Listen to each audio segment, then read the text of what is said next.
Hey there, and happy Sunday. We're getting ready to start another painting. This one is going to be a Roseate Spoonbill that I photographed in Myakka River State Park on the west coast of Florida. It's going to have some similarities to the flamingo painting in that it's got some of those same pinks, and we're going to make that same game up where we move from warm pinks to cool pinks in the washes to help give it some energy.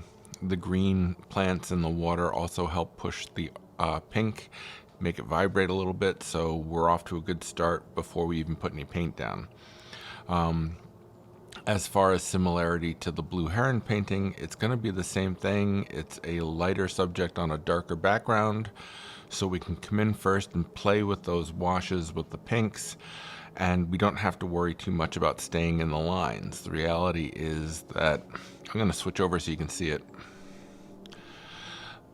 The reality is that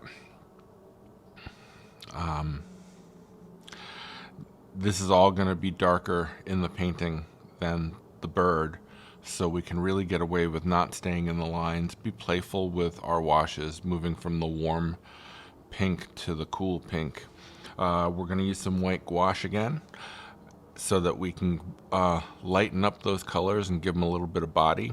We'll start fully transparent and then start adding the white in, and that's my goal, is to get the pinks in, the red of the legs, and the gray of the head basically in this wash, and then we'll go from there. So grab a cup of coffee, settle in, we're gonna have a fun video. I'll be back in a minute. All right, I'm back. I have my colors mixed up.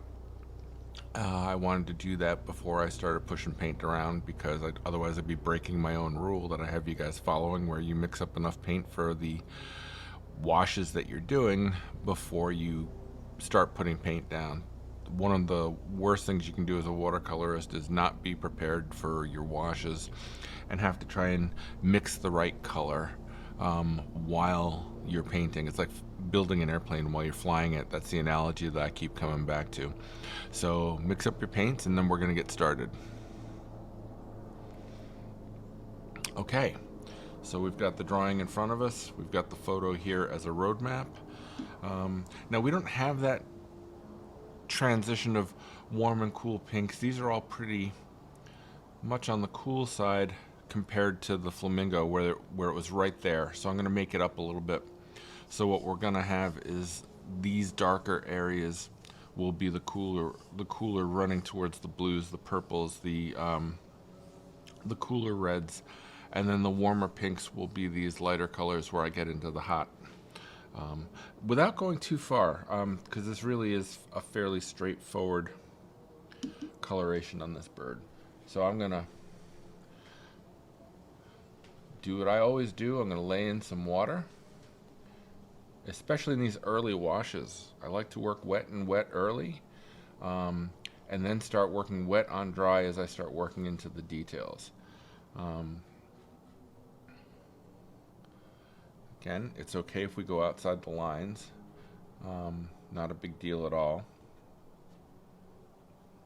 Okay, so that's nice and wet, and you got those legs and this down here as well. Now I can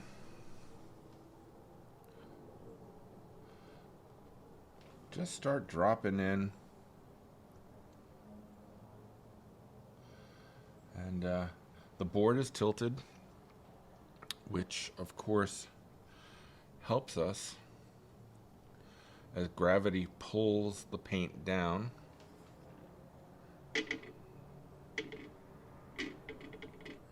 I'm adding a little bit of white to my pink here, as this is probably the liveliest of the pink. And then it's a little bit more, I know I said I was going to go cooler, but really this undershadow in the photo is quite orange. So we're gonna follow that. One thing I want to do is this here, this tuft is kind of white, so I don't want to lose that. And come in and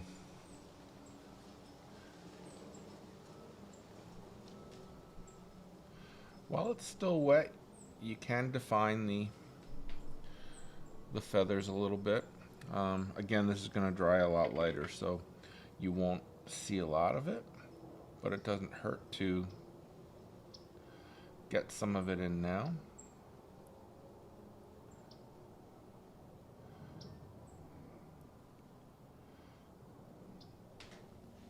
If I was at home and I had all of my colors available to me, I would use Opera, which is that super hot pink that I've talked to you about a couple of times. It's a really lovely color. It is fugitive, so on paintings that you want to be more permanent, you have to be careful with it. But that said, it is a super hot pink. Now, I'm not saying you can't just use alizarin crimson and red to make your pinks. You totally can. It's not a problem. But Opera is almost electric on the paper. It's just so hot. It's really a fun.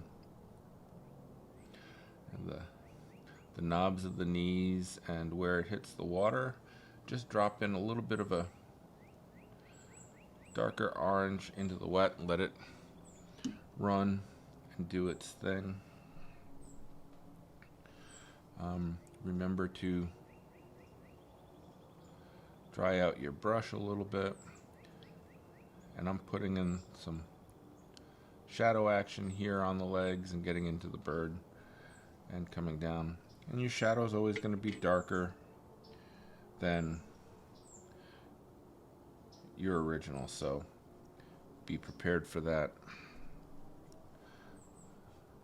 by having a little bit mixed up and getting some of this red out here in these wavy sort of things. There, just helps show you the ripples in the water, and you can pull them out pretty far. Something like that. That'll be really handy later. We need to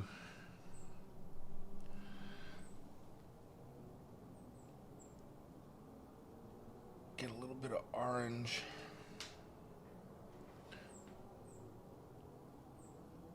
into here and here now for later. And now I need to mix up that gray color for the head and the neck, and I'm going to do that with a little bit of sap green, a little bit of alizarin crimson, which is a very strong color and will totally shift it back to red, so you have to keep adding green. And we're going to need some ultramarine blue in there. And I know I'm mixing up on the fly when I said I wasn't going to, but, well, it's my painting. And make sure it's not too dark. Oops. All right, I have to take my hat off. My baseball hat keeps bumping into the camera. All right. Now we have a color, and I'm gonna do the same thing. I'm gonna get this wet, get the head wet. It's okay if there are areas that you don't get wet, as well as areas that you do. And then I'll come in and drop the gray, especially into what's going to be the shadow areas. So that's where the pencil lines are. That gray is working out nice. I like the color of it. I've cooled it off just a little bit more.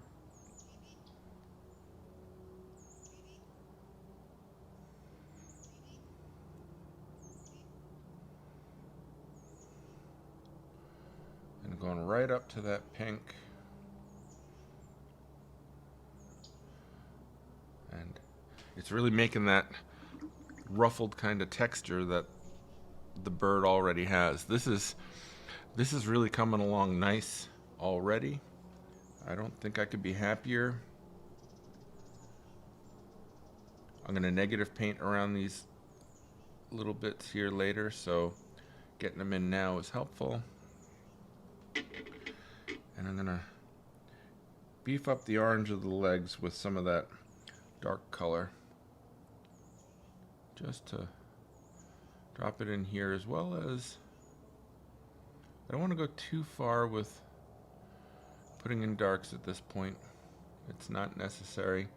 We have whole other layers of washes to do.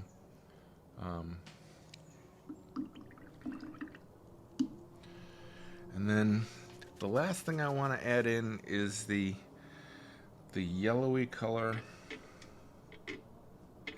of the beak, and that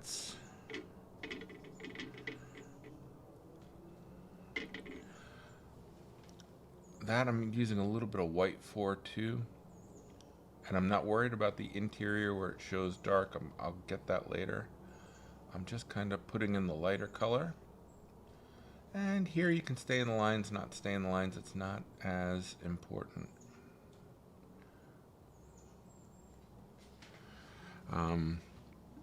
All right, I think that's as far as we can take our first wash. I know every time I say that, I add more color. I am gonna just give this darker pink a little bit of love right now. It'll help me later.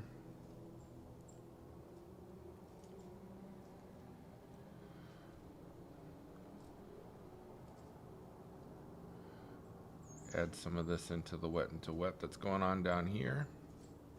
Okay, that's it. I'm gonna dry out my brush and just pick up that pink so it's not so strong.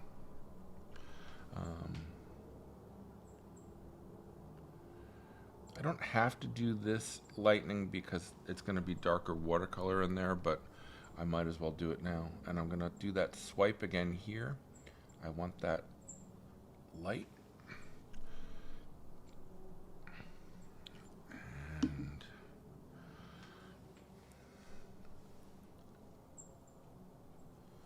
I'm going to pull out a little bit of color from where the gray goes. We'll add some color back into there later, so it's not a big deal. And I'm just going to throw a little bit of texture in here. Very lightly dragging the brush at this point, not pushing down on it. Just looking at some of these darker lines and popping them in to kind of help me later.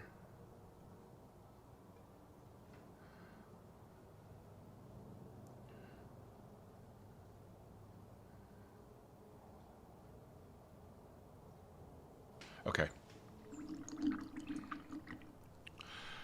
That is really it. I'm gonna stop here. Okay, we are in great shape. I'm gonna let this completely dry, and it's cold here today. It's in the 50s, so it's probably gonna take a while before this dries. Might not even be until tomorrow before I start putting in a second layer of pinks, darkening up. I'm gonna finish the bird completely in 99% done in step 2, and then we'll do the background in the last bit with the details. That tends to be how I like to work. Wet into wet, bigger brushes, looser washes to start with, and then get into smaller brushes and details as we get further in.